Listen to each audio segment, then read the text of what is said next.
اللہ تعالیٰ عنہ بیان کرتے ہیں کہ اللہ تعالیٰ کی قسم کسی صحابی کا ایک غزوہ میں شریک ہونا جس میں صرف اس کا چہرہ غبار آلود ہوا ہو تمہارے سارے اعمال سے افضل ہے، خواہ تمہیں حضرت نوح علیہ السلام کے برابر عمر دی گئی ہو۔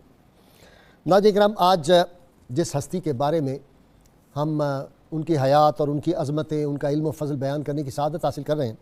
میرا جی چاہ رہا ہے کہ مجھے ایسے لگتا ہے کہ علامہ اقبال جب لکھ رہے تھے تو شاید یہی شخصیات تھی ان کے پیش نظر، اور علامہ کے اشعار سے میرا جی چاہتا ہے کہ میں اپنے ناظرین کو آج اس میں شامل کروں۔ علامہ نے کہا، تھے ہمیں ایک تیرے مار کا آراؤں میں، خشکیوں میں کبھی لڑتے کبھی دریاؤں میں، اور دی اذانیں کبھی یورپ کے کلیساؤں میں اور کبھی افریقہ کے تپتے ہوئے صحراؤں میں، شان آنکھوں میں نہ جچتی تھی جہاں داروں کی، کلمہ پڑھتے تھے ہم چھاؤں میں تلواروں کی۔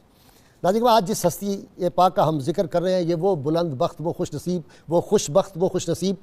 محبوب خدا صلی اللہ علیہ وسلم کے روئے انور کے جلوے جنہوں نے اپنے قلب، ذہن اور دل میں سمو لیے تھے۔ رسول اللہ صلی اللہ علیہ وسلم کے فرمان پاک، اقوال رسول، احادیث مصطفیٰ صلی اللہ علیہ وسلم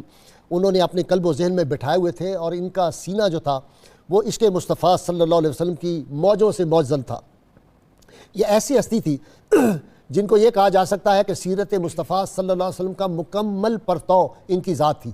رحمت کونین صلی اللہ علیہ وسلم کس طرح عبادت کرتے تھے، آپ کی سخاوت کس طرح تھی، آپ کن کن جگہوں سے گزرے۔ عام طور پر جب یہ سفر میں دیگر صحابہ جا رہے ہوتے تھے تو یہ بعض اوقات رک جاتے تھے، اگر کوئی درخت ہے تو اس درخت کے نیچے سے گزرتے اور جھک کے گزرتے، حالانکہ ضرورت نہیں ہوتی تھی۔ کسی جگہ راستے میں جاتے وہاں ضرور سواری سے اترتے پھر دوبارہ سوار ہو جاتے، کسی جگہ جاتے اور جا کے صحرا میں جو تھے نوافل پڑھنے یا نماز پڑھنا شروع کر دیتے، کسی جگہ جاتے تھے ایک درخت کو جاتا اس کو بار بار جا کے پانی دیا کرتے تھے۔ لوگوں نے پوچھا، جناب اس درخت کو آپ پانی دیتے ہیں؟ کہا، رحمت کونین صلی اللہ علیہ وسلم نے ایک مرتبہ اس درخت کو پانی دیا تھا، اس لیے میں ہر بار وہ سنت پوری کرتا ہوں۔ وہ جو حافظ مظہر الدین نے کہا تھا، جہاں جہاں وہ رکے، جہاں جہاں ٹھہرے، وہی مقام محبت کی جلوہ گاہ بنے۔ اگر محبت اور عشق رسول صلی اللہ علیہ وسلم کا کوئی مادی وجود ہوتا تو اس کا نام سیدنا عبداللہ بن عمر رضی اللہ تعالیٰ عنہ ہوتا۔ کتنے بڑے باپ کے بیٹے جن کے بارے میں رحمت کونین صلی اللہ علیہ وسلم یہ ارشاد فرما دے، اگر میرے بعد کوئی نبی ہونا ہوتا تو عمر ہوتا، لیکن لا نبی بعدی، میرے بعد تو کوئی نبی نہیں۔ ناظرین کرام، یہ وہ ہستی جس کو رحمت کونین صلی اللہ علیہ وسلم کی بارگاہ اقدس سے یہ سند مل گئی،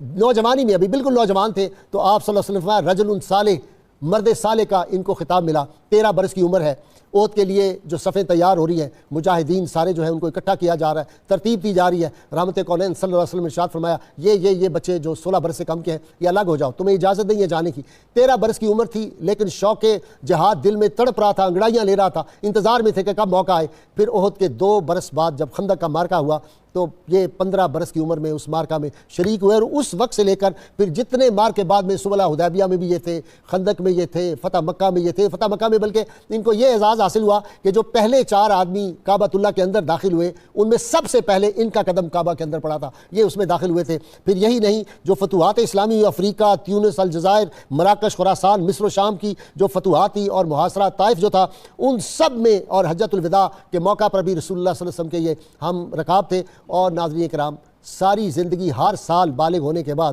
اللہ کی توفیق سے ہر سال حج کرتے تھے، اور سخاوت کا یہ عالم اور اللہ کی راہ میں قربانی کا یہ عالم کہ جا رہے ہیں اور ایک اونٹ حج کے لیے روانہ ہونے لگے، ایک نیا اونٹ خریدا تھا، جب اس پہ بیٹھے اس کی چال اتنی خوبصورت تھی، وہ اتنا خوبصورت اونٹ تھا، فوراً نیچے اتر آئے۔ ساتھیوں نے پوچھا، حضرت یہ تو بہت اعلیٰ چلتا ہے، آپ کیوں نیچے اتر آئے؟ کہا، قرآن حکیم کی آیت ذہن میں آ رہی، لن تنالوا البر حتی تنفقوا مما تحبون، تم اس وقت تک تقوی کی معراج کو نہیں پہنچ سکتے جب تک اپنی قیمتی محبوب شے اللہ کی راہ میں دو۔ اس کی چال بڑی خوبصورت ہے، یہ بہت خوبصورت ہے، اس کو قربانی کے جانوروں میں جو قربانی دوں گا اس میں اس کو شامل کر لو۔ اور ہر روز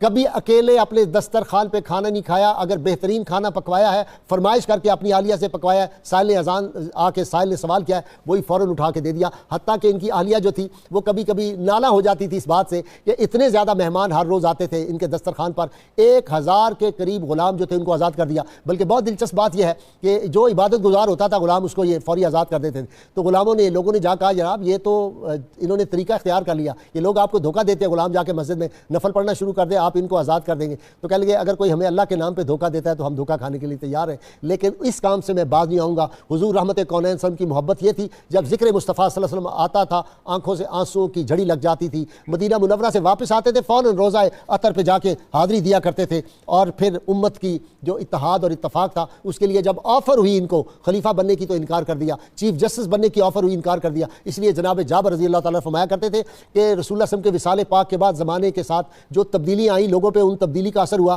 لیکن ایک آدمی ایسا ہے عبداللہ بن عمر رضی اللہ تعالیٰ جن کے مزاج میں, عادات میں, اطوار میں, اعمال میں, اقوال میں ذرا برابر فرق نہیں آیا. رحمت مصطفیٰ صلی اللہ علیہ وسلم کی ہر بات, لباس کیسے پہننا ہے, چلنا کیسے ہے, کھانا کیسے کھانا ہے, رسول اللہ صلی اللہ علیہ وسلم جس جگہ مسکرائے تھے وہاں مسکرائے, جہاں آپ نے جلال دکھایا وہاں جلال دکھایا, جہاں جہاں آپ گئے وہاں وہاں محبت سے ان باغوں میں, ان کنووں میں بھی جاتے تھے. ناظرین کرام, آج سیدنا عبداللہ بن عمر مفسر, مدینہ منورہ کے مفتی اعظم, اور حدیث کا اتنا علم کہ ٹوٹل 2630 احادیث کے راوی, اور اتنے محتاط جس کا حساب نہیں, آج وہ سارے میں اپنے اسکالر سے پوچھوں گا, میرا انٹرو لمبا نہ ہو جائے. سیدنا عبداللہ بن عمر